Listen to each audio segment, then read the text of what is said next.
আজকের এই বিশ্লেষণে আপনাদের সবাইকে স্বাগত। আচ্ছা, পৃথিবীর ম্যাপের দিকে তাকালে আপনাদের কি কখনো মনে হয় যে এটা আসলে একটা বিশাল ছড়িয়ে ছিটিয়ে থাকা জিগসো পাজল? মানে কেউ একজন যেন বসে বসে মেলানোর অপেক্ষায় আছে? ছোটবেলায় তো আমরা অনেকেই পাজল গেম খেলেছি, তাই না? একটা আস্ত ছবিকে ভেঙে টুকরো টুকরো করে দেওয়া হয়, আর তারপর সেগুলো মিলিয়ে আবার মূল ছবিটা তৈরি করতে হয়। পৃথিবীর বর্তমান ম্যাপটাও কিন্তু ঠিক এইরকমই একটা বিশাল ধাঁধা। আজ আমরা পৃথিবীর ইতিহাসের অন্যতম চমকপ্রদ একটা বৈজ্ঞানিক রহস্য উন্মোচন করতে যাচ্ছি।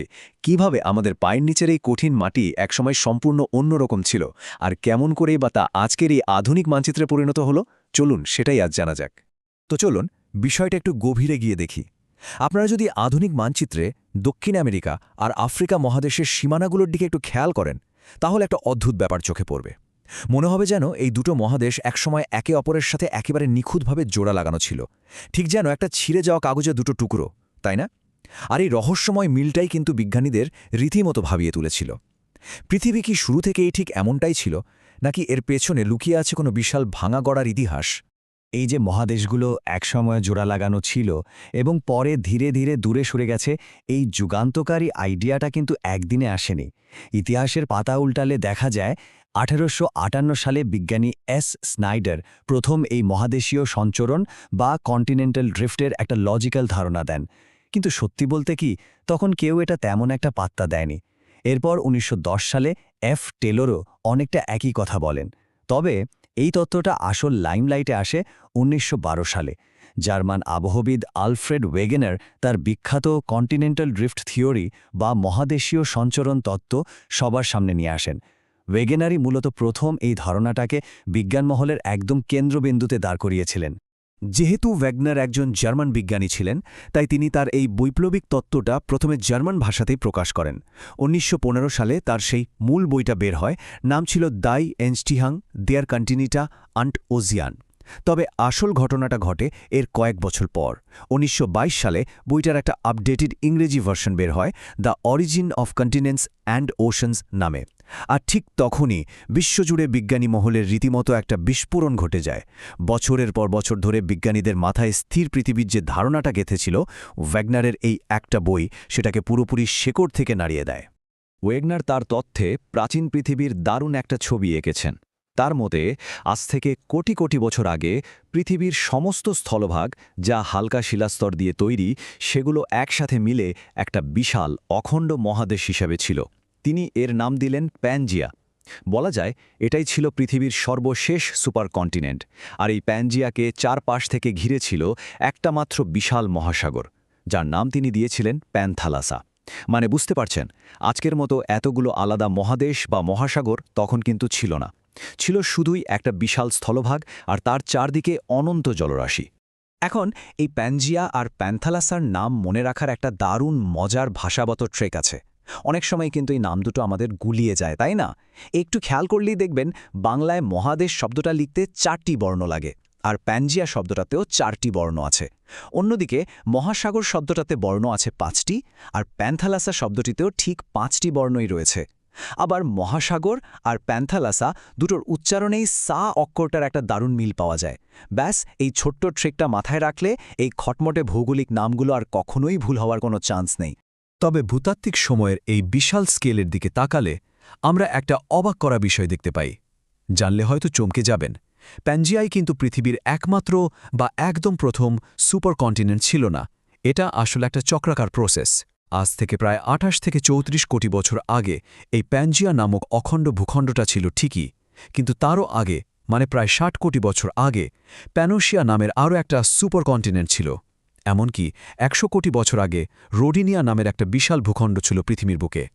সোজা কথায়, পৃথিবীর মহাদেশগুলো কোটি কোটি বছর ধরে বারবার এক জায়গায় জড়ো হয়েছে আর আবার ভেঙে দূরে সরে গেছে। এটা যেন মহাদেশগুলোর একটা বিশাল অনন্ত খেলা। এরপর কার্বনিফেরাস যুগে এসে সেই বিশাল প্যানজিয়া ভাঙতে শুরু করে। মূলত দুটো বড় অংশে এটা ভাগ হয়ে যায়, আর এই ভাঙন বা সরে যাওয়ার মাত্রাটা ছিল রীতিমতো অভাবনীয়। প্যানজিয়া ভেঙে উত্তরের যে অংশটা তৈরি হয় তার নাম দেওয়া হয় লোরেশিয়া বা আঙ্গারাল্যান্ড, যার মধ্যে ছিল আজকের উত্তর আমেরিকা, ইউরোপ আর এশিয়া। আর দক্ষিণের বিশাল অংশটার নাম দেওয়া হয় গন্ডোয়ানাল্যান্ড। এই গন্ডোয়ানাল্যান্ড ভেঙে তৈরি হয়েছিল আজকের আফ্রিকা, দক্ষিণ আমেরিকা, ওশেনিয়া এবং আন্টার্কটিকা। এই দুই বিশাল ভূখণ্ডের ঠিক মাঝখানে সৃষ্টি হয়েছিল একটা অগভীর সাগর, যার নাম টেথিস সাগর। এভাবেই মূলত আধুনিক মহাদেশগুলোর আদি রূপ একটু একটু করে আমাদের সামনে আসতে শুরু করে। এখন আপনার মনে সবচেয়ে বড় যে প্রশ্নটা আসতে পারে তা হলো, এত বিশাল বিশাল মহাদেশগুলোকে আসলে সরালো কে? ওয়েগনার প্রথম দিকে দুটো শক্তির কথা ভেবেছিলেন। প্রথমটা হলো মাধ্যাকর্ষণ শক্তি, যার টানে মহাদেশগুলোর নিরক্ষীয় অঞ্চলের দিকে সরে আসে, আর দ্বিতীয়টা হলো চাঁদ ও সূর্যের আকর্ষণে তৈরি হওয়া জোয়ারভাটার শক্তি, যা এই স্থলভাগগুলোকে পশ্চিম দিকে ঠেলে দেয়। কিন্তু পরে যখন বিজ্ঞানীরা এই শক্তিগুলোর জোর নিয়ে প্রশ্ন তুললেন, তখন ওয়েগনার একটা অনেক বেশি সলিড বৈজ্ঞানিক ব্যাখ্যার দিকে ঝুঁকলেন, আর সেটা হলো ভূ অভ্যন্তরের ফুটন্ত গলিত ম্যাগমার পরিচলন স্রোত বা কনভেকশন কারেন্ট, যা অবিশ্বাস্য এক শক্তিতে নিচ থেকে এই বিশাল স্থলভাগগুলোকে অনবরত ঠেলে সরিয়ে নিয়ে যাচ্ছে। এবার সবচেয়ে মজার বিষয়টা খেয়াল করুন, যেটাকে বলা হয় জিগস ফিট বা ধাঁধার মতো মিলে যাওয়ার প্রমাণ। ওয়েগনার তার তত্ত্বের সপক্ষে যে প্রথম আর সবচেয়ে স্ট্রং লজিকটা দিয়েছিলেন তা হলো এই মহাদেশগুলোর সীমারেখার অদ্ভুত মিল। বিশেষ করে আফ্রিকা আর দক্ষিণ আমেরিকার উপকূলরেখার দিকে তাকালে স্পষ্ট বোঝা যায় এগুলোকে চাইলেই অনায়াসে জোড়া লাগানো সম্ভব। ভাঙা কাছের টুকরো যেমন খাপে খাপে মিলে যায়, ঠিক তেমনি এই মহাদেশগুলোর কিনারাগুলো প্রমাণ করে যে কোনো এক অতীত সময়ে এরা নিশ্চিতভাবে একটা অখণ্ড ভূখণ্ডের অংশ ছিল। That's just mind blowing. আর ওয়েগনার কিন্তু শুধু ম্যাপ দেখেই থেমে থাকেননি। তিনি রীতিমতো একজন গোয়েন্দার মতো পৃথিবীর বুকে ছড়িয়ে থাকা নানা সূত্র মেলাতে শুরু করলেন। তিনি দেখালেন যে গ্লসোপ্যাটেরিস নামের এক বিশেষ ধরনের উদ্ভিদের জীবাশ্ম দক্ষিণ আমেরিকা, আফ্রিকা, আন্টার্কটিকা এবং ভারতে পাওয়া যাচ্ছে। মহাদেশগুলো একসময় যুক্ত না থাকলে কোনোভাবেই এটা সম্ভব নয়।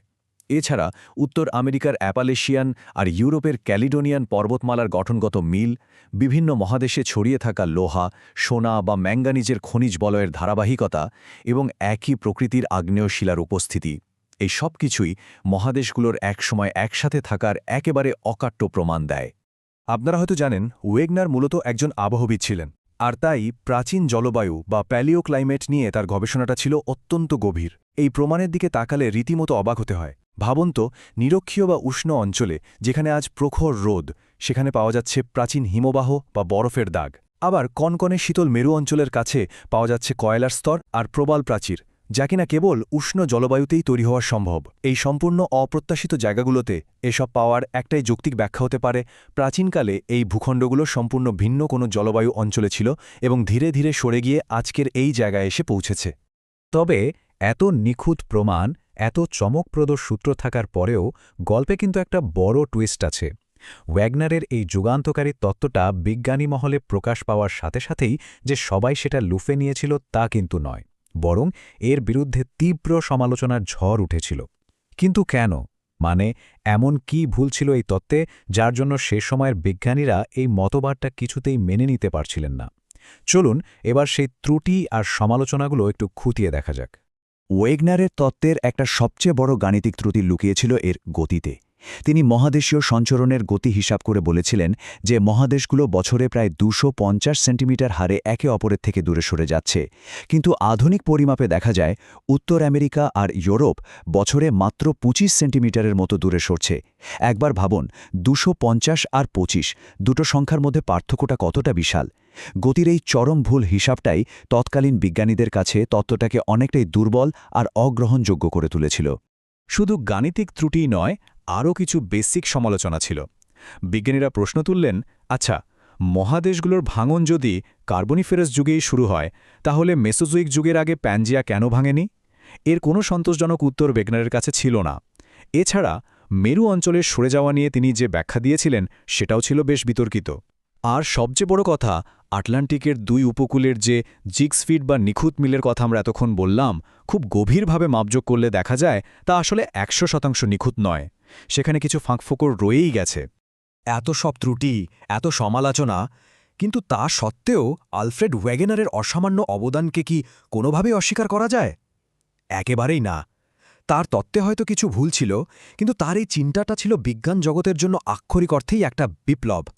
এই তত্ত্বের ওপর ভিত্তি করেই কিন্তু পরবর্তীতে সি ফ্লোর স্প্রেডিং বা সমুদ্র বক্ষের সম্প্রসারণ তত্ত্ব এবং সবচেয়ে গুরুত্বপূর্ণ প্লেট টেকটনিক বা পাত সংস্থান তত্ত্বের জন্ম হয়, যা আজকের আধুনিক ভূতত্ত্ববিদ্যার একদম মূল ভিত্তি।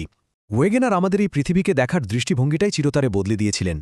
আমাদের এই আলোচনার একদম শেষে এসে ভবিষ্যতের দিকে তাকালে দারুণ একটা প্রশ্ন সামনে আসে। আমরা তো এখন জানি যে মহাদেশগুলোর এই ড্রিফট বা সরে যাওয়া কিন্তু থেমে নেই। আজও তারা প্রতি বছর কয়েক সেন্টিমিটার করে সরে যাচ্ছে। প্রশান্ত মহাসাগর আস্তে আস্তে ছোট হচ্ছে আর আটলান্টিক মহাসাগর প্রসারিত হচ্ছে। তাহলে একবার ভাবুন তো, আজ থেকে 100 কোটি বছর পর পৃথিবীর ম্যাপটা ঠিক কেমন দেখতে হবে? কে জানে, হয়তো এই চলমান টেকটনিক পাতগুলো আবার একে অপরের সাথে সজোরে ধাক্কা খাবে, মহাদেশগুলো মিলে গিয়ে তৈরি করবে নতুন কোনো প্যানজিয়া বা সুপার কন্টিনেন্ট। পৃথিবীর এই অবিরাম পরিবর্তনশীল ধাঁধা আমাদের প্রতিনিয়ত মনে করিয়ে দেয় যে আমাদের এই গ্রহটা কতটা জীবন্ত আর গতিশীল। আশা করছি মহাদেশগুলোর এই অসাধারণ যাত্রার বিশ্লেষণটি আপনাদের সবার কাছেই দারুণ লেগেছে।